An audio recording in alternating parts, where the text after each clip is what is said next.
Hello! Aujourd'hui, petite retrouvaille pour une vidéo spéciale car nouveau thème.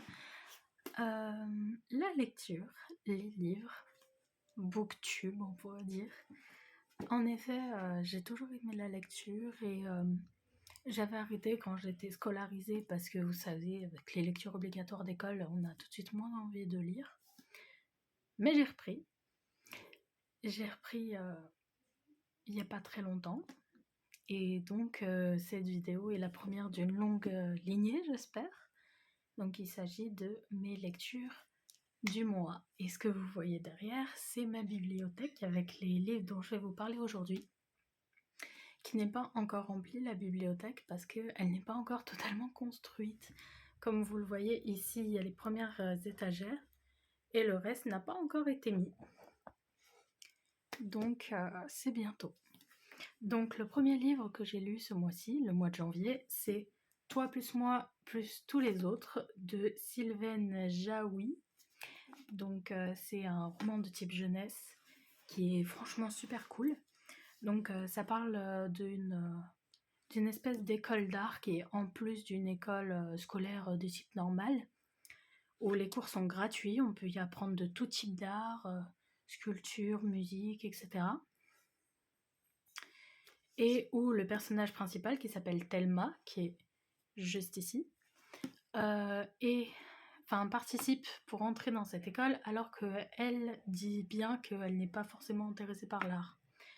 Mais elle y participe pour entrer dans l'école, pour rester avec son amie Lucie, je crois. Lucie. Et du coup, elle rencontre tout un petit groupe qui se présente ici, dont un petit amoureux, des amis, tout ça. Il lui arrive pas mal de choses, et donc on découvre son quotidien et tout ça. Et c'est très intéressant, c'est très facile à lire comme des romans jeunesse type. Ce que j'aime beaucoup, c'est que la police est facile à lire, c'est très espacé. Il y a des petites illustrations aussi, comme dans beaucoup de romans jeunesse. C'est pour ça que c'est mes préférés, les romans jeunesse en général. Et ce que j'aime bien aimer, c'est surtout l'idée qu'il y avait derrière le fait que ce soit une école d'art gratuite. Enfin, j'ai beaucoup aimé l'idée et j'avoue que j'aurais adoré que moi, je puisse entrer dans une école pareille où il n'y a pas d'examen, il n'y a pas de notes, rien, c'est juste des représentations et voilà. Et je trouve ça génial. Le deuxième livre que j'ai lu en ce mois de février, c'est... Alors, 3 minutes pour comprendre les 50 légendes les plus célèbres de la mythologie. Donc, dont les dieux de l'Olympe, Ulysse, les Cyclopes, Apollon, le Minotaure, les Harpies, Icare, Oedipe, etc. Donc ça, c'est un livre que m'ont offert mes parents quand ils étaient en petite sortie Cultura, car ils avaient entendu que j'étais à nouveau dans la mythologie grecque, parce que j'ai fait 1 an de grec au collège, et c'est quelque chose qui m'a toujours plus ou moins intéressée, d'autant plus que je me souviens qu'en 6e, on avait eu un contrôle sur la mythologie grecque et que j'avais eu 20 sur 20. Preuve que j'étais faite pour être dans cet univers. Et donc j'ai voulu un peu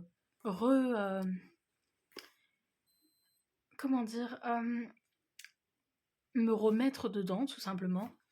Et donc ça, c'est un petit cadeau que m'ont fait mes parents, qui date il y a un peu longtemps. Je l'avais commencé il y a longtemps, mais ça m'a pris du temps pour aller jusqu'au bout. Et à l'intérieur, il y a vraiment pas mal d'illustrations. C'est cool, c'est très, très intéressant, hein, vraiment. Il y a beaucoup d'illustrations. J'aime bien le fait aussi que ça soit en carton. Voilà.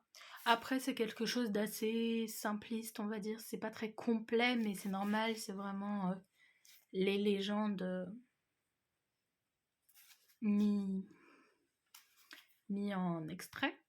Mais pour quelqu'un qui s'intéresse à la mythologie grecque et qui ne connaît pas tout et qui juste voudrait savoir quelques petits détails avant de s'y plonger profondément, c'est très bien. Et moi, ça m'a permis de me remettre en place certaines choses et d'en apprendre un petit peu plus.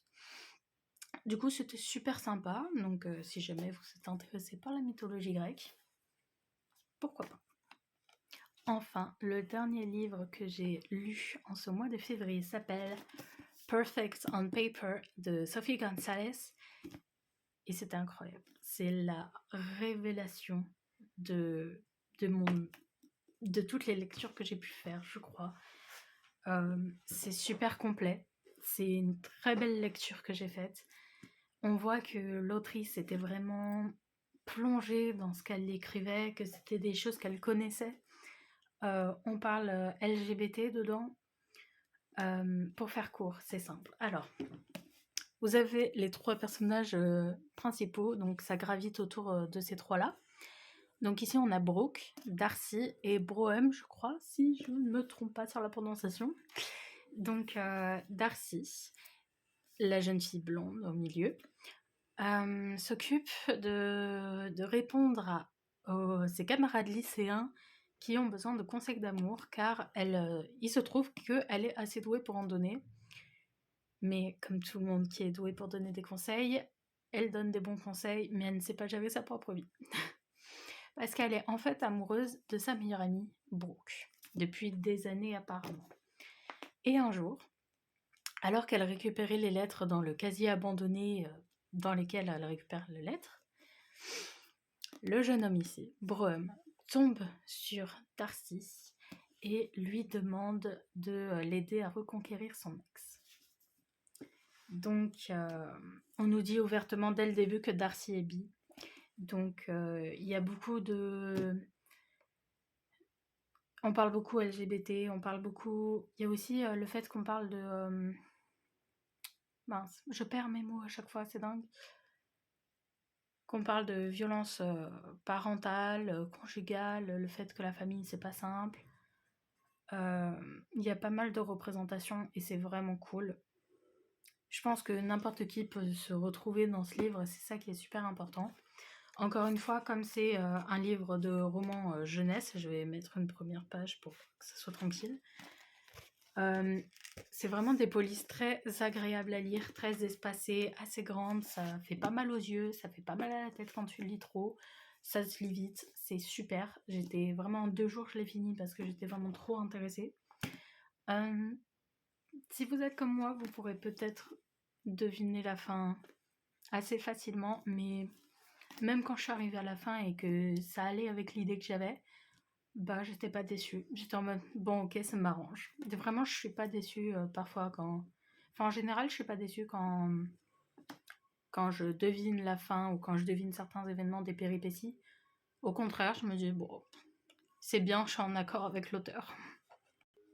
Pour finir avec cette vidéo, je vais vous parler des lectures que j'ai commencées mais que je n'ai pas finies ce mois-ci et que je voudrais terminer donc pour ce mois de février.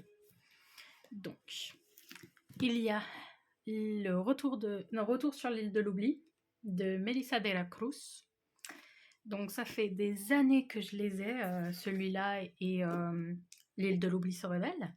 Ça fait des années que je les ai, mais je les ai jamais lus. J'avais commencé celui-là, mais au bout de 5 pages, je les avais jamais lus. Et c'est vrai qu'à un moment, j'ai même cru que j'allais les vendre, mais au final, je me suis remis à la lecture et au final, ça m'a bien plu. Du coup, j'en suis à là, donc un peu plus du milieu.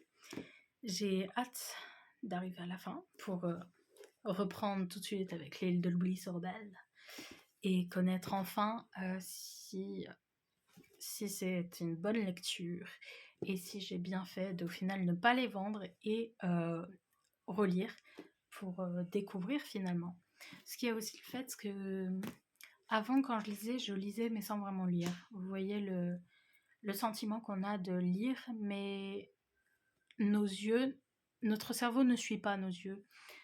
Vos yeux lisent mais le cerveau ne comprend pas, il pense à autre chose et du coup vous n'êtes pas dans la lecture. C'est ce qui a fait que je n'ai jamais lu ces livres-là et que maintenant que je suis à nouveau dans cette optique, dans ce sentiment-là de pouvoir me concentrer lors des lectures, eh ben ça me plaît plus.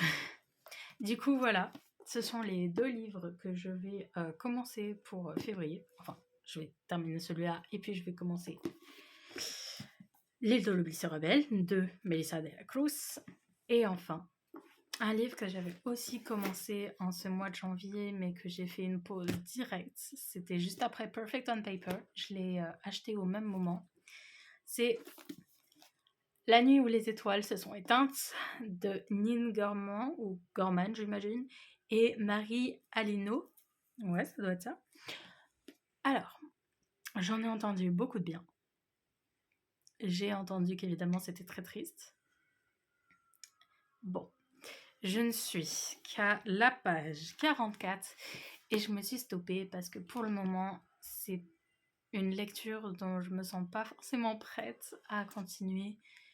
Ou si vous voulez, ça parle beaucoup de prise de drogue, etc. Et c'est quelque chose dont je suis vraiment contre, donc je suis très mal à l'aise par rapport à ça. Il y a aussi le message en première page, enfin un avertissement que je n'avais pas lu quand j'ai acheté le livre et qui m'a un peu... Donc c'est un avertissement sur le fait qu'il y a des sujets difficiles qui sont évoqués dans le livre, qui ont fait, qui m'ont... et qui interviennent déjà au début, qui font que ça me bloque un peu. Et donc voilà. Mais je vais le lire. Et j'espère quand même qu'il s'agira d'une bonne lecture. Et sinon, bah, tant pis, j'aurais lu un livre. Et puis voilà. Donc voilà. C'est la fin de cette vidéo. N'hésitez pas à me dire en commentaire si vous avez déjà lu un de ces livres. Peut-être des recommandations de votre part. Et ce que vous avez pensé, si vous en avez déjà lu. Si vous avez déjà lu cela. Et ma foi, j'ai hâte de vous retrouver pour une prochaine vidéo de lecture ou non, et potentiellement avec une bibliothèque plus remplie et surtout finalement montée. Ciao!